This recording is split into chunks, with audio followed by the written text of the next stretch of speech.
ईसा अलैहिस्सलाम थोड़े बड़े हुए तो उन्होंने अल्लाह का पैगाम लोगों तक पहुंचाना शुरू किया। वो लोगों को तौहीद सिखाने लगे और हजरत मूसा अलैहिस्सलाम के बताए लॉज सिखाने लगे जिन्हें इन प्रीस्ट ने बदल दिया था, और लोगों को एक दूसरे के साथ अच्छाई करने की तालीम देने लगे। जब लोग इनकी नबूवत पर शक करते तो वो इन्हें मूजिजा दिखाते। वो अंधों और बहरों को अल्लाह की मदद से बिल्कुल ठीक कर देते थे और मुर्दों को अल्लाह की मदद से जिंदा कर देते थे। वो मिट्टी के परिंदे बनाते और उनमें फूंक मारते तो वो उड़ने लगते। यहाँ तक कि वो लोगों को ये तक बता देते थे कि उन्होंने क्या खाया है और अपने घरों में क्या क्या जमा कर रखा है। एक बार तो उनसे कुछ लोगों ने कहा कि अगर आप सच्चे हैं तो आसमान से हमारे लिए खाना मंगवा दे। तभी अल्लाह ने उनके लिए आसमान से एक शानदार दावत उतारी और कहा कि अगर अब भी तुम लोग हक से मुंह मोड़ोगे तो तुम्हें दर्दनाक अजाब दिया जाएगा। लेकिन जब उस वक्त के प्रीस्ट ने ये सब देखा तो वो जान गए कि इन सब से उनकी असलियत लोगों के सामने आ जाएगी।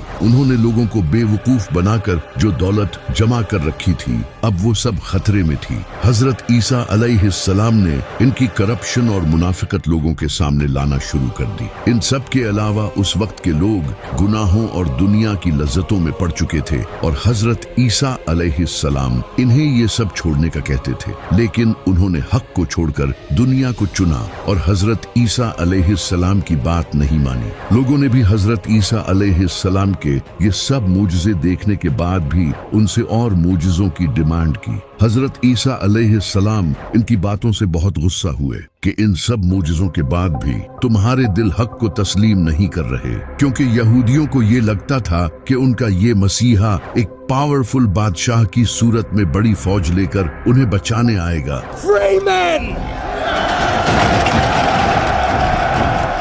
जबकि हजरत ईसा अलैहिस्सलाम उनकी तरह ही एक आम इंसान थे, बल्कि वो तो और भी ज्यादा सादा जिंदगी गुजारते थे। उस वक्त फिलिस्तीन भी रोमन एम्पायर के अंडर था। जब रोमन एम्पायर के बादशाह ने ये देखा कि एक इंसान लोगों को इन्फ्लुएंस कर रहा है और लोग इसे फॉलो कर रहे हैं तो ये उनकी हुकूमत के लिए भी एक बड़ा खतरा था। इसी का फायदा उठाकर कई यहूदी प्रीस्ट रोमन एम्पायर के पास गए और उन्हें हजरत ईसा अलैहिस्सलाम के खिलाफ उकसाया और कहा ये इंसान बादशाह बनना चाहता है और इसीलिए ये सब कर रहा है। इसके बाद उन प्रीस्ट ने रोमन बादशाह के साथ मिलकर हजरत ईसा अलैहिस्सलाम को कत्ल करने का प्लान बनाया। इसी दौरान हजरत ईसा अलैहिस्सलाम अपने सहाबा के साथ खाना खा रहे थे। तभी उन्होंने उनसे कहा कि तुम में से कोई एक इंसान मुझे धोखा देगा, और फिर ऐसा ही हुआ। इन्हीं में से एक इंसान कुछ पैसों के बदले फौजी